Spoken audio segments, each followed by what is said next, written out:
Welcome to my YouTube channel major chemistry zone. तो सभी student को पता हुआ हम इलेक्ट्रोकेमिस्ट्री को कंटिन्यू रख रहे हैं। तो पार्ट थर्ड में हम टॉपिक ये है variation of conductance slash conductivity slash molar conductivity slash equivalent conductivity with concentration और डायल्यूशन। तो कहने का मतलब ये है कि डायल्यूशन के दौरान इन टर्म्स पे क्या इफेक्ट पड़ने वाला है, उसी के बारे में इस वीडियो में हम प्रोसीड करने वाला है। तो सभी स्टूडेंट्स वीडियो के लास्ट तक बने रहिए और वीडियो का टोटल एंजॉय लीजिए। देखिए जरा, इसमें टॉपिक सबसे पहले हम यहां देखना चाह रहे हैं dilution. What means of dilution? Dilution का मतलब क्या है? तो ध्यान दीजिए, डायल्यूशन का मतलब क्या है? डायल्यूशन जो इफेक्ट है वो सभी इलेक्ट्रोलाइटिक सॉल्यूशन पे अप्लाई होता है। तो ध्यान दीजिए इधर, what means of dilution, dilution के दौरान क्या होने वाला है, क्या क्या होगा, उसी के बारे में हम यहां डिस्कस कर रहे हैं। तो यहां मैं लिखूं ड्यूरिंग डायल्यूशन, ड्यूरिंग डायल्यूशन,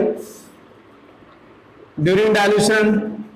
हाँ जी, जब डायल्यूशन करवाया जाए तो उस दौरान इलेक्ट्रोलाइटिक इफेक्ट में क्या चेंजेस होंगे? पहला क्या होगा? हाँ जी, force of attraction, force of attraction, force of attraction between opposite ions, that is cation और anion, दोनों के बीच जो फोर्स ऑफ अट्रैक्शन है वो क्या होगा?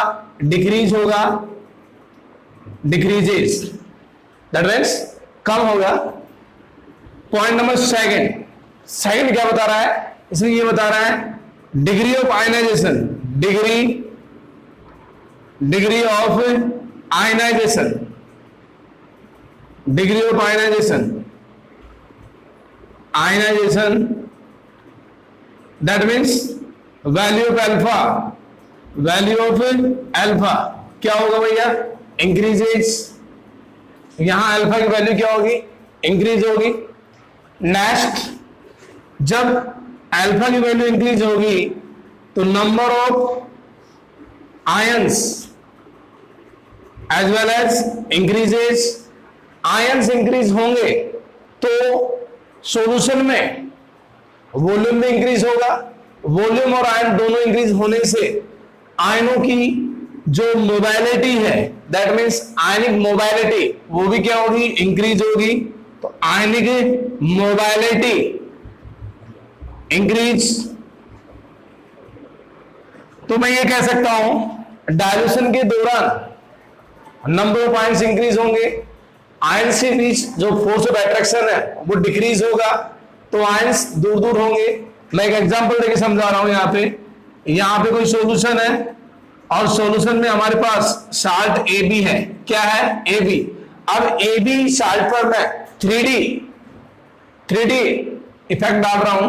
तो यहां मैं देख रहा हूं ड्यूरिंग डायल्यूशन A और B के बीच जो डिस्टेंस है वो ये है, माना कि आफ्टर डायल्यूशन ये क्या हो जाएगा? A और B, फिर A और B, that is plus plus minus minus plus minus. जैसे जैसे डायल्यूशन करवाएंगे वैसे वैसे अपोजिट्स आयन के बीच डिस्टेंस क्या होगा? इंक्रीज होगा। और डिस्टेंस इंक्रीज होने से यहां अल्फा की वैल्यू क्या होगी? इंक्रीज होगी। और अल्फा की वैल्यू इंक्रीज होने से आयंस क्या करेंगे? माइग्रेट करेंगे इन इलेक्ट्रोलाइटिक सॉल्यूशन। तो वीडियो की स्टार्टिंग में हमने डायल्यूशन को अच्छे से समझा। सभी स्टूडेंट्स इस पे ध्यान दिए, क्योंकि इसी के माध्यम से हम कंडक्टेंस, कंडक्टिविटी, मोलर कंडक्टिविटी और इक्विवेलेंट कंडक्टिविटी के साथ कंसंट्रेशन का इफेक्ट पड़ने वाले हैं। तो सभी स्टूडेंट्स वीडियो के लास्ट तक बने रहिए। अब हम एक एक लेके टॉपिक को समझते हैं। हमें डायल्यूशन का इफेक्ट कंडक्टेंस और कंडक्टिविटी पे समझना चाहते हैं तो वीडियो में बने रहिए और समझिए कि इफेक्ट को हम किस प्रकार समझ सकते हैं। तो देखिए जरा, सबसे पहला पॉइंट क्या है? ए, हाँ जी, फॉर कंडक्टेंस। हम कंडक्टेंस के बारे में समझ रहे हैं, किसका इफेक्ट? डायल्यूशन का। तो देखिए जरा, हम यहां कह सकते हैं दिस इज कंडक्टेंस। क्या ये कंडक्टेंस है? कोई भी इलेक्ट्रोलाइटिक सॉल्यूशन होगा उसका कोई ना कोई तो कंडक्टेंस होगा। तो यहां पर जैसे जैसे हम डाइल्यूशन करवाएंगे वैसे वैसे कंडक्टेंस की वैल्यू इंक्रीज होगी। अब क्वेश्चन ये बनता है यदि इलेक्ट्रोलाइटिक सॉल्यूशन वीक इलेक्ट्रोलाइट का है तो कंडक्टेंस पे क्या इफेक्ट होगा, यदि सॉल्यूशन स्ट्रॉन्ग इलेक्ट्रोलाइट का है तो कंडक्टेंस पे क्या इफेक्ट होगा। तो इसी को हमें समझना है। तो यहां ध्यान दीजिए, जो इलेक्ट्रोलाइट है, इलेक्ट्रोलाइट में बी स्ट्रॉन्ग और वीक। तो यहां मैं इसको दो पार्ट में क्लासिफाई करूं। यहां मैं फर्स्ट लिखूं हाँ जी स्ट्रॉन्ग इलेक्ट्रोलाइट, और दूसरा पॉइंट है वो क्या है, वीक इलेक्ट्रोलाइट। सबको पता है इलेक्ट्रोलाइट क्या है, इलेक्ट्रोलाइट एक सब्सटेंस है जो कि इलेक्ट्रिसिटी को कंडक्टिंग करता है। तो यहां मैं स्ट्रॉन्ग इलेक्ट्रोलाइट के बारे में समझाने से पहले मैं आपके माइंड में एक नॉलेज डालना चाह रहा हूं कि स्ट्रॉन्ग इलेक्ट्रोलाइट के लिए अल्फा की value that means degree of ionization की वैल्यू 100% होती है। मैं इसे दूसरे शब्दों में बोलूं तो स्ट्रॉन्ग इलेक्ट्रोलाइट का 100% आयनाइजेशन होता है, दैट मींस कंप्लीट आयनाइजेशन होता है किसका, स्ट्रॉन्ग इलेक्ट्रोलाइट का। तो मैं यहां क्या लिख सकता हूं, इसके लिए जो अल्फा की वैल्यू है वो क्या होगी, 100% होगी। दैट मींस इनका क्या होगा, कंप्लीट आयनाइजेशन। क्या होगा इनका भैया, कंप्लीट आयनाइजेशन होगा। हाँ जी, तो यहां हम देखते हैं during dilution the number of ions will be constant. तो यहां हमने देखा कि यहां जो नंबर ऑफ आयंस बनेंगे, नंबर ऑफ आयंस जिन आयंस के द्वारा इलेक्ट्रिसिटी जनरेट हो रही है वो क्या होंगे, number of ions will be constant. वो तो क्या होंगे भैया, कांस्टेंट होंगे, क्योंकि हम मोटे मोटे तौर पे समझ चुके हैं कि इसके लिए अल्फा की वैल्यू क्या होती है, 100%। लेकिन जब दूसरी नजर में देखते हैं उस साइड से क्या बढ़ रहा है, वॉल्यूम इंक्रीज हो रहा है। वॉल्यूम इंक्रीज होने से डाइल्यूशन भी इंक्रीज होगा, और डाइल्यूशन इंक्रीज करने पर सॉल्यूशन का वॉल्यूम इंक्रीज होगा, तो आयंस क्या करेंगे, माइग्रेट करेंगे। तो यहां मैं क्या लिख सकता हूं, इनकी जो मोबाइलिटी है that means ionic mobility of ions क्या होगी भैया, इंक्रीज होगी। इस केस में आप समझे, चाहे इलेक्ट्रोलाइट वीक हो चाहे स्ट्रॉन्ग हो, दोनों ही केस में आयनिक मोबाइलिटी क्या होती है, इंक्रीज होती है। तो यहां ध्यान दीजिए, तो इस केस में आयंस क्या होंगे, कांस्टेंट होंगे, जबकि इस केस में आयनिक मोबाइलिटी क्या होगी, इंक्रीज होगी। तो आयनिक मोबाइलिटी इंक्रीज होने से जो इफेक्ट कंडेंसर पे पड़ेगा वो क्या होगा, इंक्रीज होगा। तो हम यहां कह सकते हैं कि स्ट्रॉन्ग इलेक्ट्रोलाइट के लिए डाइल्यूशन का इफेक्ट ऑन कंडक्टेंस वो क्या होगा, स्लाइटली होगा। तो आपको ये अच्छे से समझ में आ गया होगा। वीक इलेक्ट्रोलाइट के लिए the value of alpha is not 100%, that means इनका जो आयनाइजेशन होगा क्या होगा, इनकम्प्लीट होगा, इनकम्प्लीट। तो इनकम्प्लीट आयनाइजेशन होने पर ये 100% डिकम्पोज नहीं होंगे, और नहीं होंगे जब इनका डाइल्यूशन करवाया जाएगा। तो डाइल्यूशन करवाने पर नंबर ऑफ आयंस क्या हो जाएंगे भैया, इंक्रीज होंगे। और यहां आयनिक मोबाइलिटी ऑफ आयंस ये भी क्या हो जाएगी, इंक्रीज। तो मैं यहां कह सकता हूं, in case of weak electrolyte the number of ions increase and the ionic mobility as well as increase during dilution. तो आपकी ये समझ में आया होगा कि यदि किसी इलेक्ट्रोलाइटिक सॉल्यूशन को डाइल्यूट करवाया जाता है तो कंडक्टेंस पर इफेक्ट पड़ेगा, 100% पड़ेगा। दैट मीन्स कंडक्टेंस की वैल्यू बढ़ेगी। लेकिन अंदर की बात करें तो यहां स्ट्रॉन्ग इलेक्ट्रोलाइट के लिए जो कंडक्टेंस की वैल्यू है वो स्लाइटली इंक्रीज होगी, जबकि वीक इलेक्ट्रोलाइट के लिए जो कंडक्टेंस की वैल्यू है वो क्या होगी, हाँ जी ज्यादा इंक्रीज होगी, यहां जो इफेक्ट होगा वो ज्यादा होगा बजाय स्ट्रोंग के। तो आप इस स्टेटमेंट को माइंड में सेट कर लीजिए। स्लाइटली चेंजेस, इधर क्या होगा, more changes during dilution on effect conductance.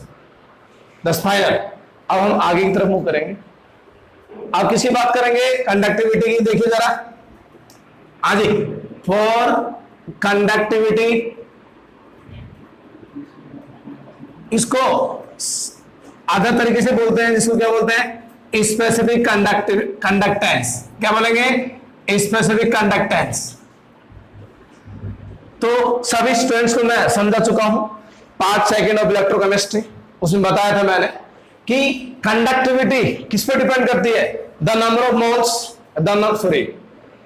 बताया मैंने कि कंडक्टिविटी किस पे डिपेंड करती है, the number of ions present in per unit volume of electrolytic solution.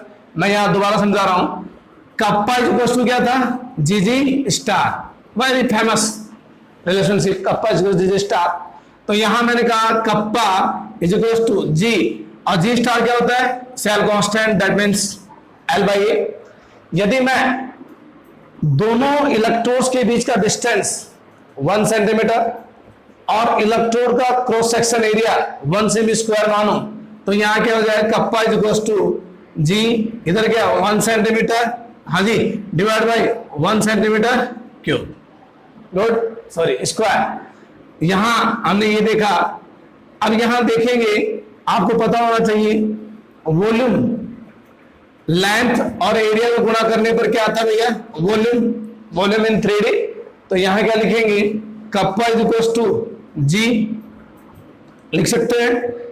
क्यों, क्योंकि दोनों इलेक्ट्रोड्स के बीच का डिस्टेंस 1 सेंटीमीटर सपोज दैट, और उनके लिए क्रॉस सेक्शन एरिया क्या है, 1 सेंटीमीटर स्क्वायर। तो यहां जब हम सोल्व करेंगे तो 1/1 दैट मींस 1। तो यहां लिख सकते हैं kappa is equal to G star, sorry kappa is equal to G. तो यहां मैं क्या लिख सकता हूं, the conductance of 1 ml electrolytic solution is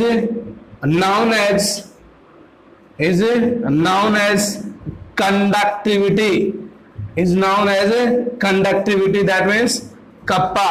तो मैं कुल मिला के बोल सकता हूं कि 1 ml या 1 सेंटीमीटर क्यूब वॉल्यूम में जितने आयंस होंगे उनके द्वारा जनरेट कंडक्टेंस क्या कहलाएगी, कंडक्टिविटी।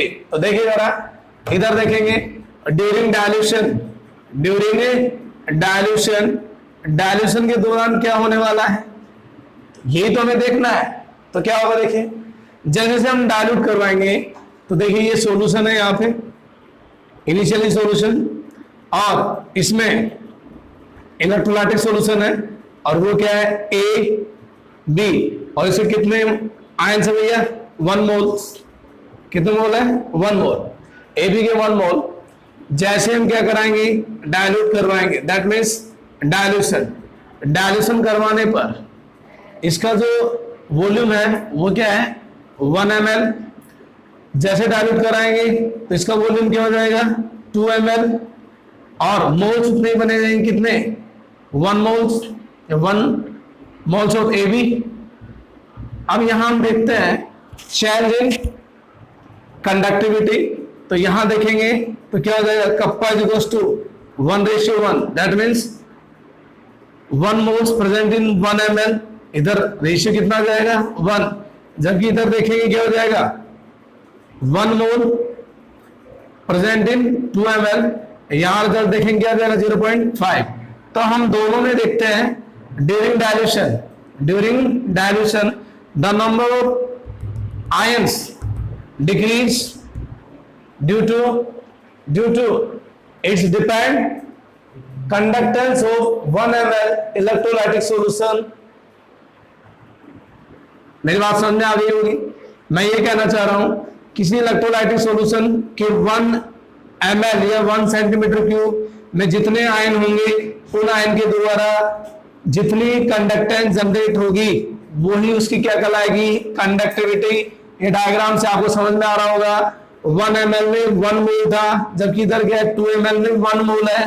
तो ओवरऑल जब चेंजेस देखते हैं तो 1 से घटकर कितना हो गया, 1 बाई कंडक्टिविटी की वैल्यू क्या हो रही है, डिक्रीज हो रही है ड्यूरिंग डायल्यूशन।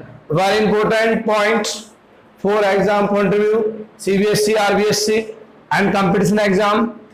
क्वेश्चन क्या बनेगा कि the value of conductivity for any electrolytic solution decreases during dilution. तो आप आंसर क्या दोगे, बहुत इजी आंसर है, क्या बोलोगे, the conductivity of any electrolytic solution depends the number of ions which are present in 1 ml electrolytic solution. तो आप सभी स्टूडेंट को समझ में आ गया होगा। अब हम आगे की तरफ मूव करेंगे। प्रॉब्लम पॉइंट ये है कि हमने कुछ समय पहले ये कहा था कि वीक इलेक्ट्रोलाइट के लिए नंबर ऑफ आयंस इंक्रीज होता है। तो ये बात कितनी सत्य है, इसको समझाने के लिए सामने दिख रहा होगा ऑस्टवाल्ड डायल्यूशन लॉ, ये अपनी बात रखना चाहेगा। तो सभी स्टूडेंट्स इसके स्टेटमेंट को ध्यान से सुने और ध्यान से कॉपी करें, ठीक है। तो ध्यान दीजिएगा, ये जो आप लॉ है ये special for weak electrolytic solution के लिए है। उनके लिए ये बताएगा कि डिग्री ऑफ आयनाइजेशन और कंसंट्रेशन में क्या रिलेशन। तो सभी स्टूडेंट्स पूरा ध्यान यहां रखें और समझे इसको। क्या कह रहा है, let a chemical reaction for weak electrolyte like this CH3COOH, that means acidic acid in IPAC, ethanoic acid decompose into ions, their ions, that means acetyl and H plus, that means H plus ion। कहने मतलब ये है acidic acid decompose हो रहा है एसिटाइन और H plus ion. Reaction जब start नहीं होती है तो टाइम क्या रखा जाता है, 0 second. Time will be 0 second. तो इनके मोल्स कितने होंगे, 1 मोल्स, जबकि प्रोडक्ट के मोल्स क्या होंगे, 0। जाहिर सी बात है, नॉर्मल बातें हैं। तो जब टाइम क्या रखा जाए, T सेकेंड, क्या रखा जाए, T second, that means 5 second, 10 second, 30 second, यानी जो भी है। तो यहाँ 1 minus alpha, what is alpha, alpha क्या है, the amount of degree of dissociation, ये अल्फा है। 1 में से अल्फा डिक्रीज हो रहा है। मैं बात करूं एसिडिक एसिड मान लीजिए 100 है, तो आफ्टर T सेकेंड ये क्या हो जाएगा, लेस देन 100। तो लेस देन 100 क्या होता है, बराबर 1 माइनस अल्फा। तो ये क्या बनेगा, अल्फा अल्फा। जितना डिक्रीज हुआ है उतना ही क्या होगा, increase as a product molecule. अब मैं बात करूं किस पे, एट इक्विलिब्रियम पे। किस पे बात करूं, एट इक्विलिब्रियम पे। इक्विलिब्रियम पे क्या होगा, तो जो कंसंट्रेशन देखी गई वो क्या होगा, 1 minus alpha. How many particles, that means mole divide by volume. तो इधर क्या आ जाएगा, alpha divide by V, alpha divide by V. और हमने मोटे मोटे तौर पे पढ़ा है कि 1 बाई वी क्या होता है, सी क्या है, कंसंट्रेशन ऑफ इलेक्ट्रोलाइटिक सॉल्यूशन। तो मैं क्या लिख सकता हूं इसको, एज कंसंट्रेशन के रूप में। तो क्या लिखूंगा, C1 माइनस अल्फा। तो इधर क्या लिख दूंगा, C अल्फा और C अल्फा। सभी स्टूडेंट को समझ में आ रहा है, एनी डाउट, कोई डाउट नहीं है, सभी का क्लियर है, सभी समझ पा रहे हैं, ठीक है। हाँ जी, तो यहां पे क्या हो जाएगा, C1 माइनस अल्फा। अब यहां मैं यूज कर रहा हूं, हाँ जी, from LMA, law mass of action, ये हमने इक्विलिब्रियम जो चैप्टर है केमिकल इक्विलिब्रियम, उसमें हमने अच्छे से स्टडी की थी। आने वाले समय में हम वीडियो डालेंगे। तो यहां पर ये क्या कहता है, किसी भी एसिड या बेस के लिए कांस्टेंट का जो रेशियो होता है डिफाइन, जिसका डेफिनेशन होता है वो क्या होता है, प्रोडक्ट का कंसंट्रेशन डिवाइड बाय रिएक्टेंट का कंसंट्रेशन। तो यहां क्या लिखूंगा मैं, Ka, A for acid, K for constant is equal to product का concentration CH3COO minus into H plus divide by इधर क्या लिखूंगा, CH3COOH। यहां मैंने LMA का यूज करते हुए वहां पे रिप्रेजेंट कर दिया है, तो सभी स्टूडेंट्स उधर नजर डालें और उसको देखें।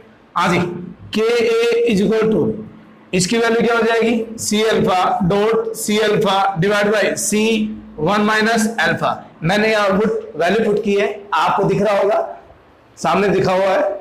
अब मैं इसको और सोल्व करूं तो Ka is equal to C square alpha square divide by C1 minus alpha, 1 minus alpha. तो C से क्या हो जाएगा, C कट, तो Ka इज इक्वल टू क्या हो जाएगा, C alpha square 1 minus alpha. ये जो आपको दिख रहा है, ये जो आपको डेरिवेशन में एसिड के लिए जो कांस्टेंट की वैल्यू दिख रही है, ये आने वाले टॉपिक कोलराउस में पढ़ेंगे हम। कोलराउस का थर्ड एप्लीकेशन होगा, जो कि आप पहले ही जान चुके हैं। अब क्वेश्चन ये है कि सॉल्यूशन को डायल्यूट करवाया जाए, और जो सॉल्यूशन है उसमें इलेक्ट्रोलाइट कैसा है, वीक है, तो अल्फा पर क्या इफेक्ट पड़ने वाला है विद कंसंट्रेशन। तो मैं यहां क्या करूं, मैं लिख रहा हूं for dilution solution, dilute solution. जब सॉल्यूशन क्या किया था भैया, डाइल्यूशन करवाया, या डाइल्यूशन हो सॉल्यूशन का, तो क्या लिख सकता हूं मैं, यहां अल्फा की वैल्यू 1 से क्या हो जाएगी भैया, कम। मोटे मोटे तौर पे ध्यान दीजिए, during dilution the value of alpha is very very less than 1। तो मैं क्या लिख सकता हूं, तो मैं ये लिख सकता हूं 1 minus alpha approximate 1। Any doubt, कोई डाउट नहीं है, सभी स्टूडेंट संतुष्ट है, ठीक है, आगे बढ़े, गुड। तो यहां पे क्या हो जाएगा, 1 माइनस अल्फा बराबर क्या हो जाएगा, 1 के बराबर। तो मैं यहां क्या लिख सकता हूं, Ka is equal to C alpha square. तो यहां लिखूं मैं alpha square is equal to क्या हो जाएगा, Ka डिवाइड बाई C। तो अल्फा इज इक्वल टू क्या हो जाएगा, under root Ka divide by C। और भी मैं इसको लिख सकता हूं alpha is equal to Ka V, यहां पे 1 बाई C किसके बराबर होता है, V के बराबर। अब मैं इन दोनों इक्वेशन का यूज करूंगा और आपको मैं वीक इलेक्ट्रोलाइट के लिए वैल्यू ऑफ अल्फा को समझाने में समर्थ हूंगा। तो ध्यान दीजिए, मैं इनका यूज कर रहा हूं। ये बोला जा रहा है यहाँ पे अल्फा इंक्रीज होगा, the value of alpha increase, तो मोटे मोटे तौर पे कंसंट्रेशन क्या होगी, डिक्रीज। और कंसंट्रेशन डिक्रीज होने पर वॉल्यूम क्या होगा, इंक्रीज होगा। वॉल्यूम इंक्रीज होने पर क्या इंक्रीज होगा भैया, डायल्यूशन। क्या होगा भैया, डायल्यूशन इंक्रीज होगा। इस बात को आपने अच्छे से समझ लिया होगा। वापस देखें, यदि आप सॉल्यूशन का वॉल्यूम इंक्रीज करोगे तो वॉल्यूम इंक्रीज करने पर क्या इंक्रीज होगा, डायल्यूशन। और डायल्यूशन इंक्रीज होने पर क्या डिक्रीज होगी, कंसंट्रेशन। क्या होगा भैया, कंसंट्रेशन। और कंसंट्रेशन डिक्रीज होने पर नंबर ऑफ अल्फाज क्या होंगे भैया, इंक्रीज होंगे। तो हम कह सकते हैं the value of degree of ionization for weak electrolytic as well as increase during dilution with the help of Ostwald dilution law. Thus final done सभी के लिए, सबको समझ में आ गया। जल्दी कॉपी करो इसको, जल्दी करो। कंडक्टिविटी और इक्विवेलेंट कंडक्टिविटी पर डायल्यूशन इफेक्ट देखेंगे। तो देखिए जरा, हाँ जी, 4 molar conductivity, that means cap M. Cap M भी बोल सकते हैं इसको, लैम्डा एम भी बोलते हैं। जाहिर सी बात है, आप जो यूज करना चाहे वो कर लीजिए। हाँ जी, क्या हो जाएगा, वी नो दैट,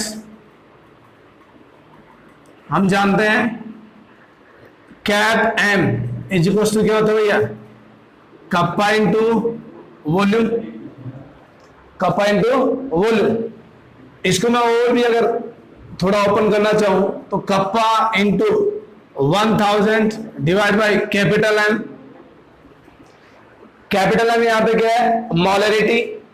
तो यहां देखिए जरा, मोलरिटी से सीधा सीधा लाइजन किसका जाता है, 1 बाई वी यहां मैं कह सकता हूं आप मोलरिटी को इंक्रीज करना चाहते हो तो वॉल्यूम क्या करना पड़ेगा, डिक्रीज करना पड़ेगा, और वॉल्यूम डिक्रीज करना पड़ेगा तो मोलरिटी क्या हो जाएगी, इंक्रीज हो जाएगी। तो यहां पर वॉल्यूम डिक्रीज होने पर कंसंट्रेशन क्या होगी, इंक्रीज होगी। तो कुल मिला के यहां देखते हैं, हमने अभी पढ़ा था कि कप्पा की वैल्यू यदि आप वॉल्यूम को इंक्रीज करोगे तो कप्पा क्या होगा, डिक्रीज होगा। तो यहां इस केस में हम देख रहे हैं, क्या देख रहे हैं कि डायल्यूशन के दौरान वॉल्यूम क्या हो रहा है, इंक्रीज हो रहा है, तो कप्पा क्या हो रही है, डिक्रीज होती है।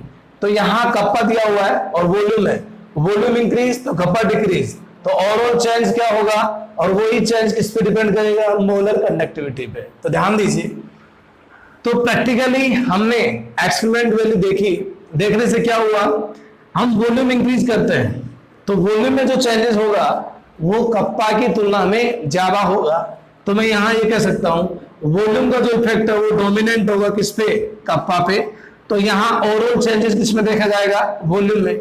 यदि दोनों में चेंज करवाया जाए तो वॉल्यूम का चेंज यदि 50 है तो कप्पा का कितना होगा, 10। ये क्या है, एक्सपेरिमेंटली वैल्यू है।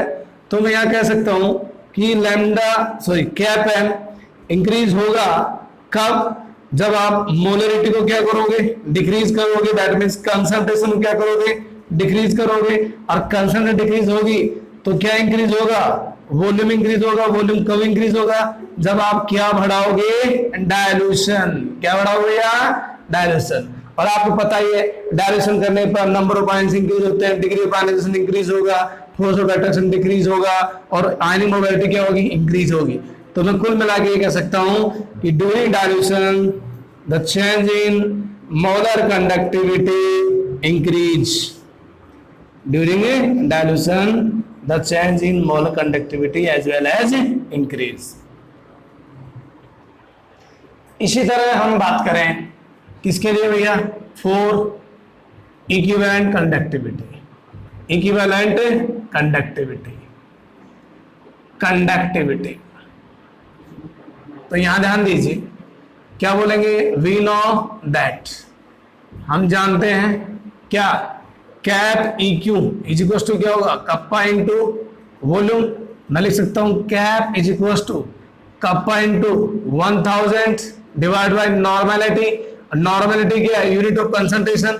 तो सेम वो भी फंडा है, वॉल्यूम इंक्रीज करेंगे तो डायल्यूशन इंक्रीज होगा, डायल्यूशन इंक्रीज तो यहाँ इफेक्ट वो लिखेंगे, वॉल्यूम का इफेक्ट कप्पा से क्या होता है, ज्यादा। एक्सपेरिमेंटली तो यहाँ लिखूंगा EQ इंक्रीज होगा कब, जब नॉर्मलिटी क्या होगी, डिक्रीज। जब वॉल्यूम क्या होगा, इंक्रीज। जब क्या कराया जाएगा, डायल्यूशन क्या कराया जाएगा, इंक्रीज। और जब डायल्यूशन इंक्रीज होगा तो यहां पर ये भी क्या होगा, इंक्रीज। और आपको पता है कप्पा क्या होता है, डिक्रीज होता है, लेकिन उसमें चेंजेस क्या होता है, स्लाइटली होता है। तो कुल मिला के कह सकता हूं मैं, during dilution the change in molar conductivity and equivalent conductivity as well as increase, because in this case the effect of volume on dominant the change in conductivity by experimentally method. That's final. तो सभी students video class तक बने रहिए। अब हम molar conductivity का determine करने वाले हैं with the help of graph concentration with molar conductivity. तो so guys proceed. Variation of cap M with concentration और dilution for strong and weak electrolyte at infinity dilution. तो देखिए जरा, सबसे पहले हमारा जो प्रॉब्लम पॉइंट है वो क्या है, इन्फिनिटी डायल्यूशन क्या है, what means of infinity dilution. आप किससे बोलेंगे इन्फिनिटी डायल्यूशन, तो देखिए जरा, मैं इसको आपको एक एग्जांपल से समझा रहा हूं। ये एग्जांपल क्या है, हाइपोथेटिकल है, ठीक है। हाँ, तो ध्यान दें, यहां मैं क्या कर रहा हूं, वॉल्यूम ले रहा हूं। क्या ले रहा हूं, वॉल्यूम। और वॉल्यूम किस में ले रहा हूं, जाहिर सी बात है एमएल पे लूंगा। फिर इधर क्या भैया, कैप एम। कैप एम क्या है, मोलर कंडक्टिविटी। और इधर क्या भैया, कंसंट्रेशन। कंसंट्रेशन मोलरिटी मान लीजिए जो भी है। यदि मैं वॉल्यूम 10 ml रखूं, स्टार्टिंग वॉल्यूम क्या है 10 ml, तो मान लीजिए अपना जो मोलर कंडक्टिविटी है कितना है 100 siemens semi square mole inverse, तो कंसंट्रेशन कितना भैया 0.5 सपोज दैट।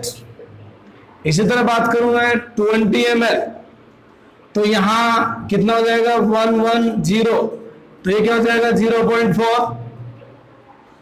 इसी तरह मैं आगे बढ़ूं 30 ml, तो ये हो जाएगा 120, इधर क्या हो जाएगा 0.3। इसी तरह बात करूं मैं 40 ml, तो इधर 130, इधर क्या हो जाएगा 0.2। हाँ जी, फिर मैं वॉल्यूम को इंक्रीज कर रहा हूं, तो मोल कंडक्टिविटी क्या हो रही है इंक्रीज, जब कंसंट्रेशन 0.1, फिर मैंने क्या किया इंक्रीज किया, तो ये क्या भैया 150, ये क्या हो गई 00, फिर मैंने वॉल्यूम को इंक्रीज किया, तो ये हो गई 150, कंसंट्रेशन 00, फिर मैंने वॉल्यूम को इंक्रीज किया, तो क्या हो जाएगा 1.50, इधर क्या है 0 तो देखिए जरा, जैसे जैसे आप वॉल्यूम को इंक्रीज करेंगे वैसे वैसे क्या हो रहा है भाई, मोलर कंडक्टिविटी क्या हो रही है इंक्रीज हो रही है, लेकिन साथ में ये भी ध्यान में कंसंट्रेशन क्या होती जा रही है डिक्रीज होती जा रही है। कंसंट्रेशन यहां क्या हो रही है डिक्रीज, मोलर कंडक्टिविटी क्या हो रही है इंक्रीज, और वॉल्यूम भी क्या हो रहा है भैया इंक्रीज हो रहा है ड्यूरिंग डायल्यूशन। तो इसमें खास बात क्या है, तो खास बात याद देखिए, यहां पर आप देखिए कंसंट्रेशन क्या हो चुकी है भैया 0 हो चुकी है। जब कंसंट्रेशन 0 होगी तब मोलर कंडक्टिविटी वैल्यू भी क्या हो जाएगी constant. When the value of concentration is 0, then the value of molar conductivity will be constant। चाहे आप कितना ही डाइल्यूट कर दीजिए सॉल्यूशन को, कंसंट्रेशन 0 होने पर मोलर कंडक्टिविटी में कोई चेंज नहीं आता है। दैट मीन्स मोलर कंडक्टिविटी क्या होती है कांस्टेंट। इसी ही पर्टिकुलर पॉइंट को हम इनफाइनाइट डाइल्यूशन बोलेंगे। वापस इसकी डेफिनेशन देखिए, the value of molar conductivity for any electrolytic solution, हाँ जी इज 0, सॉरी वापस इसी डेफिनेशन देखिए जरा, when the value of molar conductivity for any electrolytic solution is constant when the concentration will be 0 during dilution। तो मैं यहां बोल सकता हूं कि डायल्यूशन के दौरान जब कंसंट्रेशन की वैल्यू 0 हो जाती है तो इस दौरान मोलर कंडक्टिविटी में कोई चेंज नहीं आता है, और यही पॉइंट क्या कहलाता है इनफाइनाइट डायल्यूशन कहलाता है। तो हमारे माइंड से एक बात जरूर निकल गई है, वो बात क्या है जरा ध्यान दें। वो बात क्या है, यदि डायल्यूशन बढ़ाया जाए तो क्या कंडक्टेंस भी बढ़ेगा, दन बढ़ेगा, लेकिन एक पॉइंट ये भी दिमाग में घुसा हुआ है, क्या डायल्यूशन यदि इनफाइनाइट डायल्यूशन करवाएं, यदि क्या करवाएं इनफाइनाइट डायल्यूशन, तो क्या कंडक्टेंस भी इनफाइनाइट होगा? क्वेश्चन तो ये है, उसी क्वेश्चन का आंसर हम इधर दे रहे हैं कि इनफाइनाइट डायल्यूशन पे the change in conductance will be constant because conductance depends on the concentration of electrolytic solution. That's final, याद रखना इस बात को। इस पहले वाले स्टेटमेंट को मैं संतुष्ट भी हूं और असंतुष्ट भी। असंतुष्ट कब हूं, जब आप डायल्यूशन को इनफाइनाइट कर दें तो कंडक्टेंस इनफाइनाइट नहीं होता। क्यों नहीं होता, आपने अभी अभी समझा है। तो फिर हम इसी को मद्देनजर रखते हुए मोलर कंडक्टिविटी को ग्राफ के द्वारा एक्सप्लेन करते हैं for weak and strong electrolyte. हम बात करें ए जो है वो क्या है, for strong electrolyte, strong electrolyte जिसके लिए अल्फा की वैल्यू कितनी होती है 100% होती है। मेरे पास दो एग्जांपल है, मान लीजिए मेरे पास पहला क्या है HCl तो और एक क्या भैया KCl। दोनों की बात करूं तो HCl और KCl में कॉमन क्या है Cl है, तो Cl दोनों Cl की जो मोबाइलिटी होगी वो क्या होगी सेम होगी। तो यहाँ ये ब्रेकआउट हो क्या देता है H प्लस और यहाँ क्या देता है Cl माइनस, जबकि ब्रेकआउट हो तो क्या देगा K प्लस और Cl माइनस। यहाँ दोनों एनायंस क्या है कॉमन, तो दोनों एनायंस के लिए आयनिक मोबाइलिटी क्या होगी सेम होगी, बट यहाँ जो हाइड्रोजन आयन है उसकी मोबाइलिटी पोटेशियम आयन से क्या होगी ज्यादा होगी। तो मैं कुल मिला के कह सकता हूं कि जो HCl है इसके लिए मोलर कंडक्टिविटी ज्यादा होगी बजाय KCl के। ऐसा क्यों? क्योंकि यहाँ H प्लस आयन की जो माइग्रेशन है वो पोटेशियम आयन से क्या होता है ज्यादा होता है, और जिस इलेक्ट्रोलाइटिक सॉल्यूशन में आयनों का माइग्रेशन ज्यादा होगा उसकी मोलर कंडक्टिविटी उतनी ही ज्यादा होगी। तो देखिए जरा हम ग्राफ से समझ रहे हैं, तो देखिए variation of cap M with concentration at infinite dilution. तो देखिए जरा हम कैसे करेंगे इसको। ये ग्राफ है आपके सामने, बहुत कामयाब चीजें हैं ये सभी, मेडिकल एग्जाम और इंजीनियरिंग एग्जाम दोनों के लिए। तो स्टूडेंट्स बने रहिए वीडियो क्लास तक, अपनी अपनी झलक दिखाते रहें, जो भी झलक है आपकी। आज इधर ये क्या है कंसंट्रेशन C, इस डायरेक्शन में क्या हो रहा है C बढ़ रहा है, जबकि इस डायरेक्शन में क्या हो रहा है भैया डायरेक्शन क्या हो रहा है बढ़ रहा है। तो हम ये कह सकते हैं, हाँ जी हम ये कह सकते हैं left to right goes value of C increase but right to left value of direction increase. तो यहां हम देखेंगे कि ये क्या है एक ओरिजिन पॉइंट है, क्या ये ओरिजिन पॉइंट है, और इस पॉइंट पर कंसंट्रेशन की वैल्यू क्या होगी 0, जबकि हम y डायरेक्शन पे क्या लेंगे कैप m, या इसको हम क्या लिख सकते हैं लैम्डा m भी लिख सकते हैं, दोनों बात एक है। तो यहां देखिए जरा ये कैसा इलेक्ट्रोलाइट है स्ट्रॉन्ग है, तो स्ट्रॉन्ग के लिए जाहिर सी बात है वीक इलेक्ट्रोलाइट से ज्यादा होती है क्या molar conductivity. Suppose that conductivity point ये है, ये निचली पॉइंट है। अब मैं डायरेक्शन बढ़ा रहा हूं तो धीरे धीरे क्या हो जाएगी कंडक्टिविटी क्या होगी बढ़ेगी, और बढ़ते बढ़ते एक स्ट्रेट लाइन हमें प्राप्त होगी। यहाँ पे क्या हो गई एक स्ट्रेट लाइन हमें ऑब्टेन हो रही है। और यहाँ देखिए अब हमें क्या चाहिए molar conductivity eight infinite dilution, तो हम क्या करेंगे एक्स्ट्रा प्लॉटिंग करेंगे। ये क्या है एक्स्ट्रा प्लॉटिंग, एक्स्ट्रा प्लॉटिंग, ये है एक्स्ट्रा प्लॉटिंग। इस एक्स्ट्रा प्लॉटिंग पर हम क्या ज्ञात कर सकते हैं भैया लैम्डा एम इनफाइनाइट या लैम्डा एम डिनोट। तो ये जो आपको दिख रहा है ये इस ग्राफ का क्या है इंटरसेप्ट है आई है, और आई इज इक्वल टू क्या होता है लैम्डा एम डिनोट। और ये जो आपको लाइन दिख रही है लाइन किसके लिए फॉर HCl। अगर मैं बात करूं किसके लिए KCl के लिए, तो KCl के लिए मैं ये बना सकता हूँ, सॉरी ये KCl के लिए है, KCl का कम होता है, और ये किसके लिए भैया HCl के लिए है, HCl की ज़्यादा होती है बजाय इससे, तो इसका मतलब ये किसका हो जाएगा HCl का हो जाएगा, ये HCl का है। तो मैं ये कह सकता हूँ कि जैसे जैसे आप डायल्यूशन करोगे वैसे वैसे मोलर कंडक्टिविटी क्या हो जाएगी इंक्रीज होती जाएगी।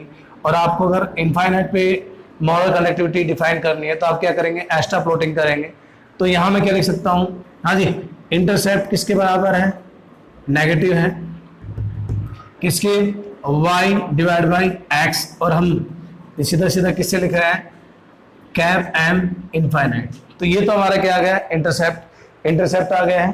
और यहां पर हमें क्या निकालना भैया मोलर कंडक्टिविटी निकालनी है, तो हम इस ग्राफ का यूज लेंगे। इस ग्राफ का यूज लेके क्या करेंगे x कोऑर्डिनेट और y कोऑर्डिनेट पे क्या है, तो एक इक्वेशन बनती है y is equal to mx plus में c। यहां देखिए m स्लोप क्या है नेगेटिव है, तो मैं लिखूंगा y is equal to c plus c minus mx। अब c यहाँ पे क्या है इंटरसेप्ट है, मैं इसको c लिख देता हूँ यहाँ पे c, चलो ये इंटरसेप्ट ठीक है। तो y क्या है y है लैम्डा मतलब cap m is equal to c, intercept यहाँ पे क्या है cap m denote minus m, slope कुछ भी हो सकता है a b c कुछ भी है, तो ये स्लोप यहाँ मान लीजिए b है, तो फिर x क्या है c। यहाँ पे एक इक्वेशन ऑब्टेन हुई है, इस इक्वेशन को बोलते हैं is known as is known as Debye-Huckel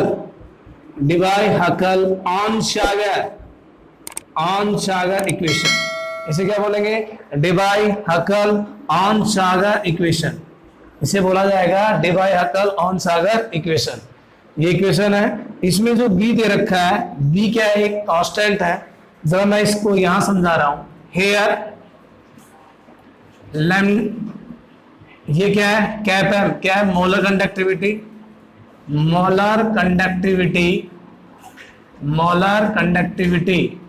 eight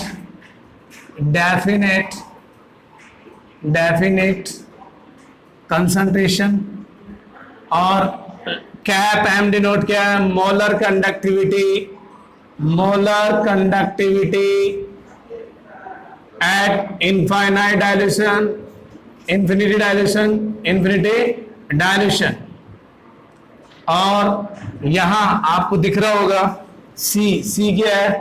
concentration of solution, electrolytic solution है जो भी। और बी यहाँ पे क्या है? कांस्टेंट है। बी यहाँ पे क्या भैया? कांस्टेंट है। और ये कांस्टेंट डिपेंड कर रहा है, it's depend on Haji nature of solvent के नेचर पे। First point. Second point, types of electrolyte. और नंबर थर्ड वो क्या है? Temperature of solution. इन पे डिपेंड करता है। और मैथमेटिकली जो वैल्यू है वो वैल्यू क्या होगी? B इज इक्वल टू, जो इक्वेशन से आइडेंटिफाई की गई है वो क्या है? B is equal to 82.48 divide by dt की पावर 1/3 नीटा प्लस 8.248 इंटू 10 की पावर 5 डिवाइड बाई dt की पावर 3/2। और यहाँ क्या है? Lambda M denote. ये किसकी वैल्यू है भैया? बी की वैल्यू है। ये बी की वैल्यू यहाँ रख देंगे। रखने पर आपको फिर इसकी वैल्यू आइडेंटिफाई हो जाएगी। तो यहाँ देखिए नीटा क्या है? नीटा जो है वो क्या है? विस्कोसिटी। ये है विस्कोसिटी। डी क्या है भैया? डी है dielectric constant for electrolytic solution. और टी यहाँ पे क्या है? टी जो है वो क्या है? Absolute temperature. क्या भैया? ये एब्सोल्यूट टेम्परेचर है।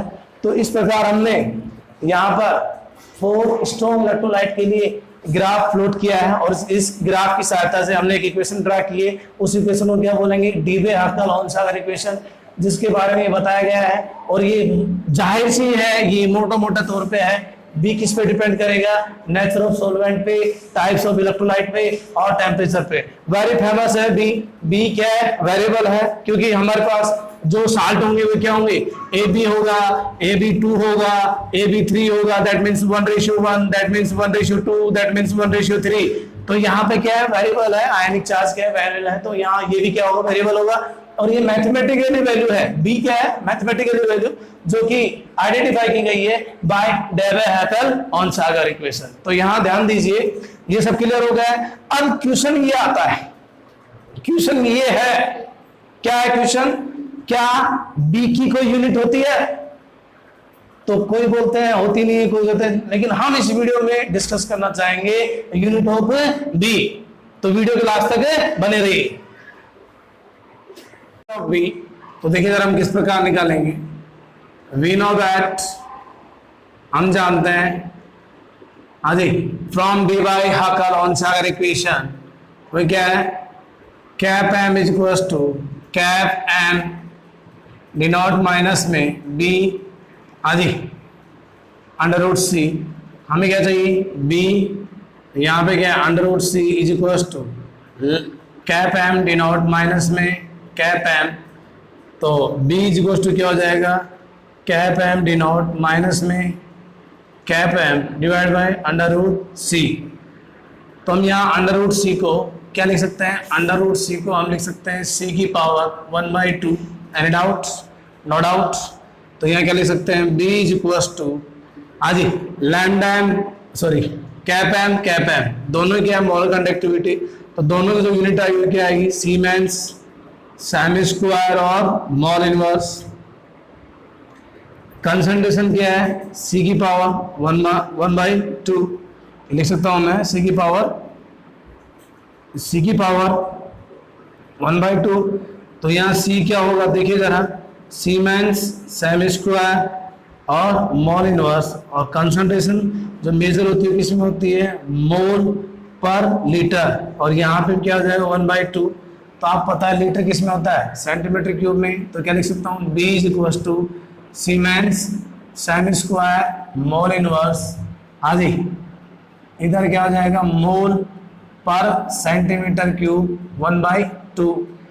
तो मैं लिखूँ B इज इक्वल टू, हाँ जी, सीमेंस सेमी स्क्वायर, इधर क्या हो जाएगा, mole inverse divide by mole की पावर 1/2, इधर क्या हो जाएगा, सेमी की पावर -3/2। आप ओपन करके लिख सकते हैं इसको। तो B इज इक्वल टू क्या हो जाएगा, सीमेंस सेमी स्क्वायर, इधर क्या हो जाएगा, सेमी 3/2, इधर क्या हो जाएगा, मोल इनवर्स, इधर मोल -1/2। तो और सोल्व करेंगे इसको, तो और सोल्व करेंगे तो क्या हो जाएगा, सीमेंस सेमी, यहाँ पे क्या हो जाएगा 7/2, 2 + 3/2 तो 7/2 हो जाएगा। और जबकि मोल क्या हो जाएगा, मोल हाँ जी 1 और ये क्या हो जाएगा -1/3।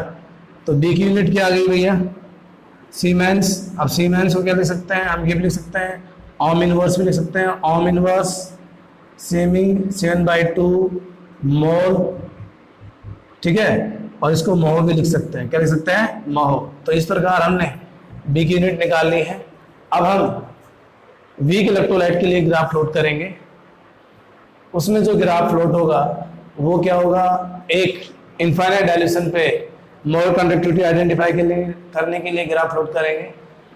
तो उस ग्राफ के द्वारा आपको मोलर कंडक्टिविटी आइडेंटिफाई नहीं होगी, तो आप इस केस में कोल्डहाउस लॉ का यूज करेंगे। उसका टोटल जो कोल्डहाउस का टोटल जो एक्सप्लेन है वो हम नेक्स्ट वीडियो में देखेंगे। इस वीडियो के लास्ट में हम न्यूमेरिकल्स को डिस्कस करेंगे। तो सभी स्टूडेंट्स वीडियो के लास्ट तक बने रहिए, और यदि वीडियो आपको अच्छी लगे तो आप कमेंट करें, लाइक करें, शेयर करें, और अपने फ्रेंड से ये भी बोलें कि इस चैनल को ज्वाइन करें, और अगर उन्हें भी अच्छा लगे तो इस चैनल को सब्सक्राइब करें और एक अच्छा सा लाइक मारें। इलेक्ट्रोलाइटिक सॉल्यूशन के लिए करेंगे, ग्राफ प्लॉट करेंगे, कंसंट्रेशन वर्सेस कैपेल।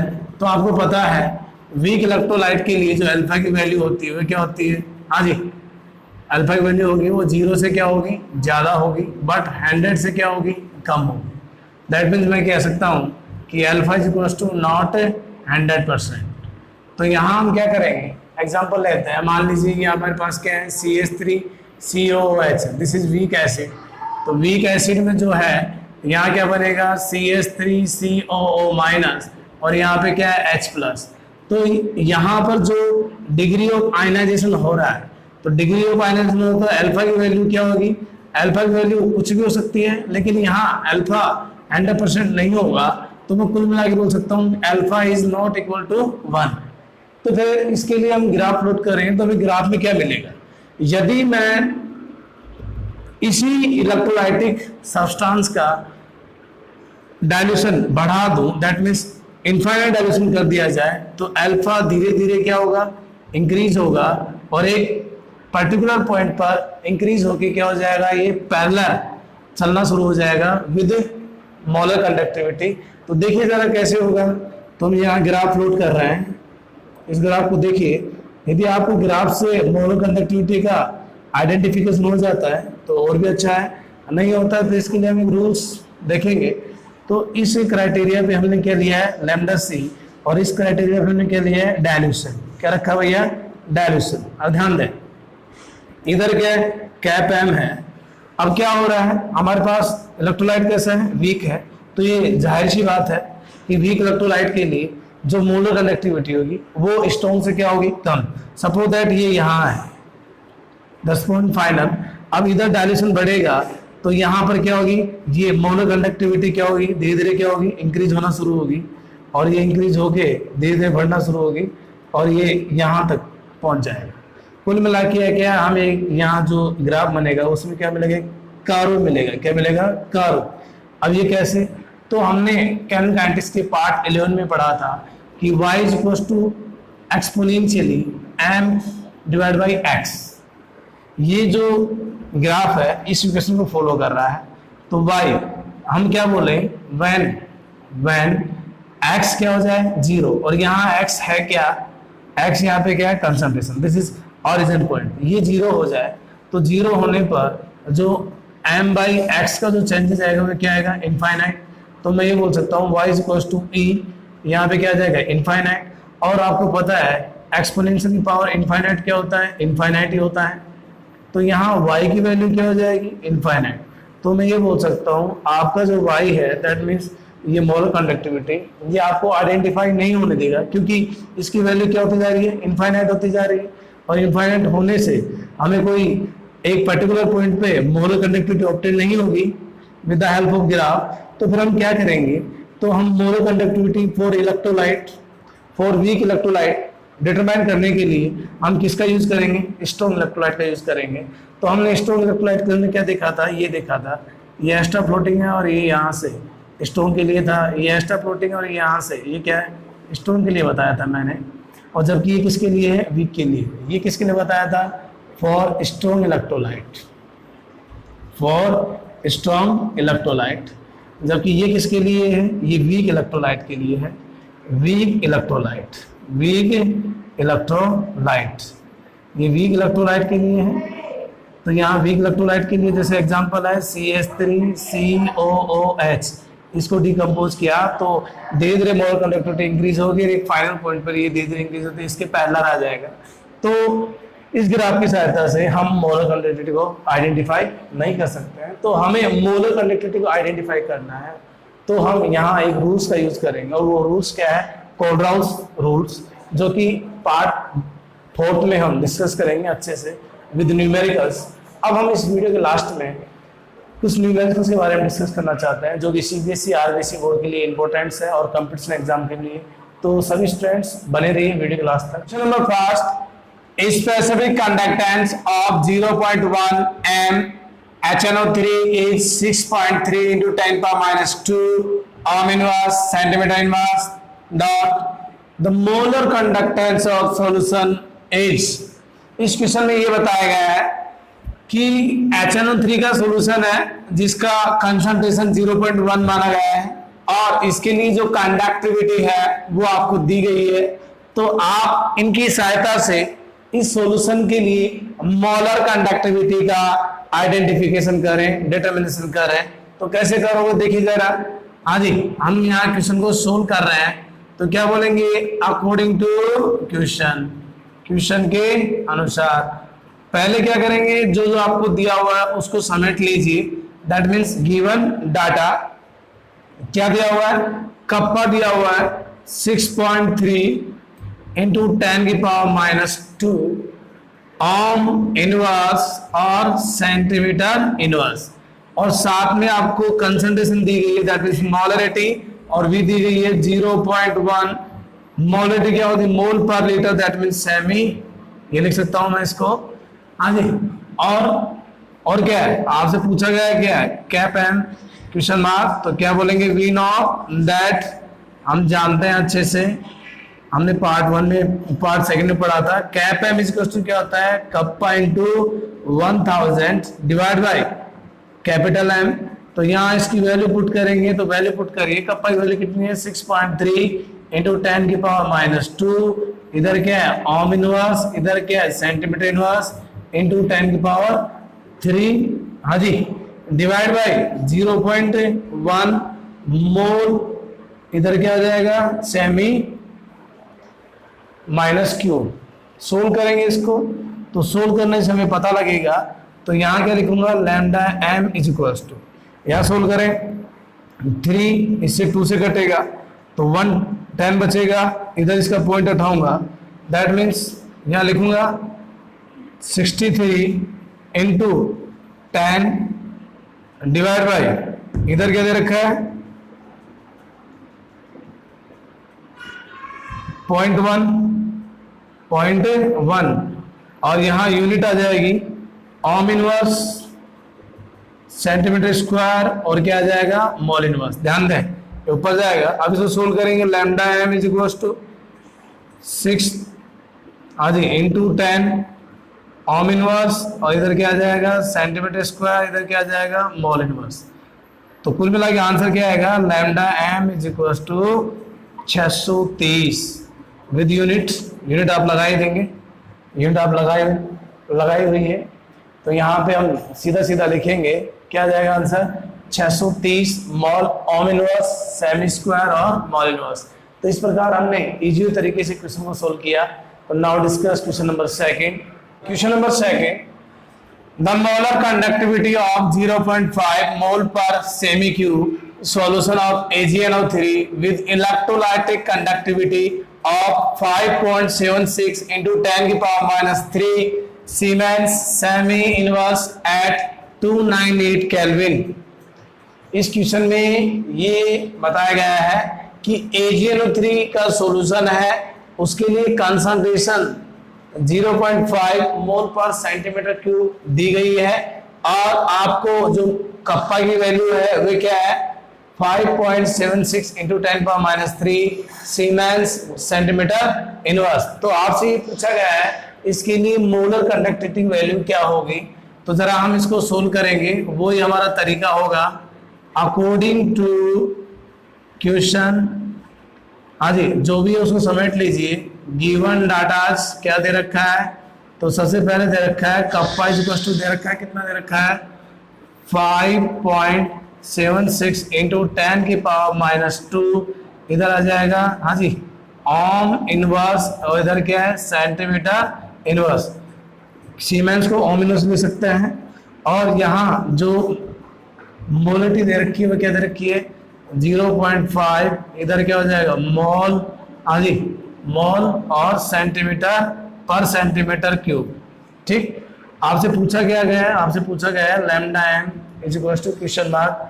तो क्या बोलेंगे वी नो दैट, हम जानते हैं, अभी अभी क्वेश्चन किया था।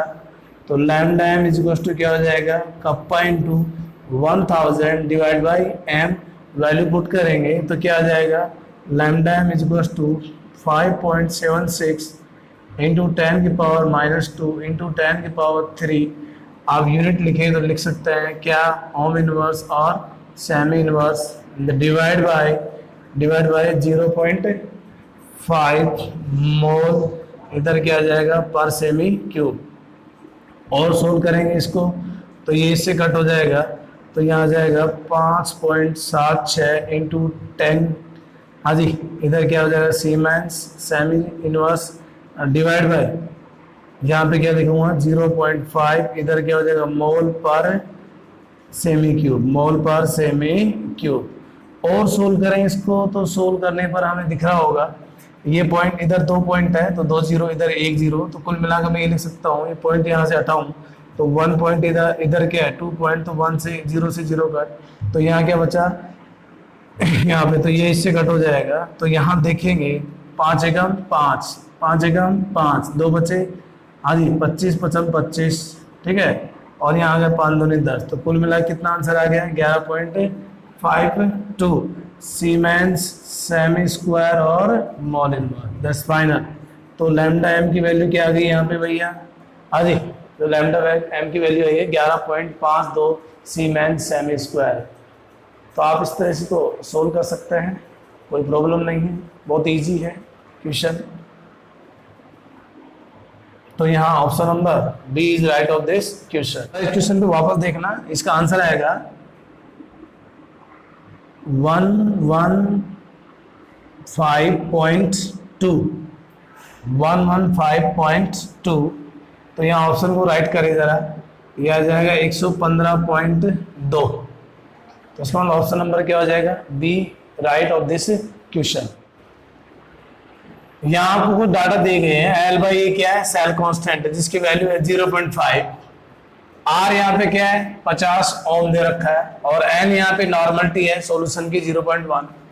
आपसे इक्विवेलेंट कंडक्टेंस पूछा गया है, तो यहाँ 4 ऑप्शन है, तो आप कैसे सोल्व करोगे? तो सॉल्यूशन तो क्या लिखोगे? अकॉर्डिंग टू क्वेश्चन, जो क्वेश्चन में दिया हुआ पहले उसको समेट लीजिए। गिवन डाटास क्या हो गया? Given data. तो डाटा में क्या दे रखा है आपको? यहाँ वैल्यू दे रखी है किसकी? आर की। आर की वैल्यू कितनी है?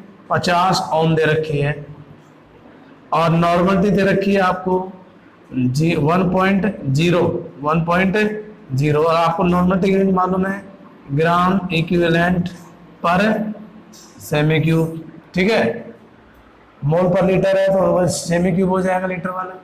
और यहाँ एल ए क्या है?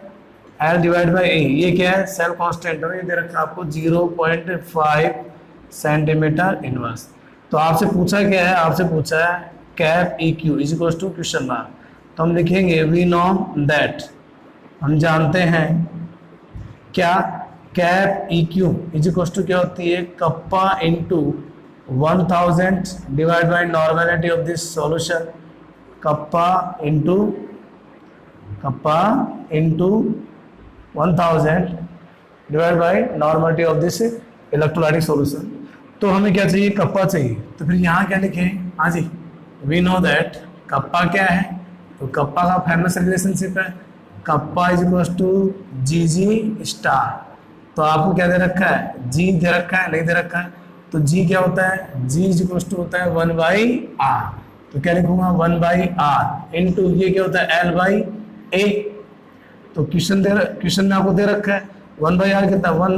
1 डिवाइड बाई 50 इंटू एल कितना दे रखा है? 0.5। अब ये ओम ऊपर आएगा तो क्या हो जाएगा? ओम इनवर्स, और ये क्या है? Centimetre inverse. तो इसको करेंगे, सोल्व करेंगे तो क्या आएगा भैया? ये इससे 0, तो 5 से 5 कर, तो कप्पा इज इक्वल टू क्या हो जाएगा? 0.01 ओम इनवर्स और सेंटीमीटर इनवर्स। तो आप पास किसकी वैल्यू आ गई भैया? कप्पा की। अब किसकी वैल्यू निकाल सकते हो आप?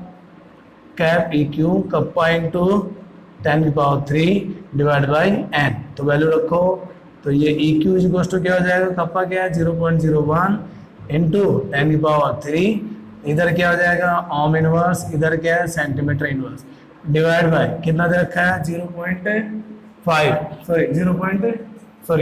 1.0, और यहाँ दे रखा है ग्राम इक्विवेलेंट पर सेमी क्यूब। जब इसको सोल्व करेंगे तो सोल्व करने पर क्या आएगा भैया? 2 पॉइंट हटेंगे, 2 0, 1 पॉइंट हटेगा, 1 0, 10 से 10 कट, यहाँ 2। तो इसका मतलब इसमें जो आंसर दिख रहा होगा क्या दिख रहा होगा आपको? वापस देखिए, 2 पॉइंट हटेंगे, 2 0 नीचे है, 1 पॉइंट हटेगा, 1 0 ऊपर है, तो इसका मतलब 10 से 10 कट हो जाएगा, 2 0 ऊपर आएंगे तो यहाँ पे आएगा 10 ओम इनवर्स सेंटीमीटर स्क्वायर ग्राम पर इक्विवेलेंट। लो भैया, ये आपका आंसर इस क्वेश्चन का। तो इसका मतलब option number A right of this question. तो हमने इस प्रकार वीडियो के लास्ट में 3 न्यूमेरिकल्स डिस्कस किए, और हम नेक्स्ट पार्ट में कोलराउस नियम के बारे में डिस्कस करेंगे, उसके एप्लीकेशंस क्या है और क्या क्या उसके न्यूमेरिकल्स बनते हैं एग्जाम पॉइंट ऑफ व्यू से। तो आप वीडियो के तो आप चैनल पे बने रहिए, और जिस भैया बहन को चैनल पसंद आया है उसको सब्सक्राइब करें, लाइक करें, शेयर करें। जय हिंद।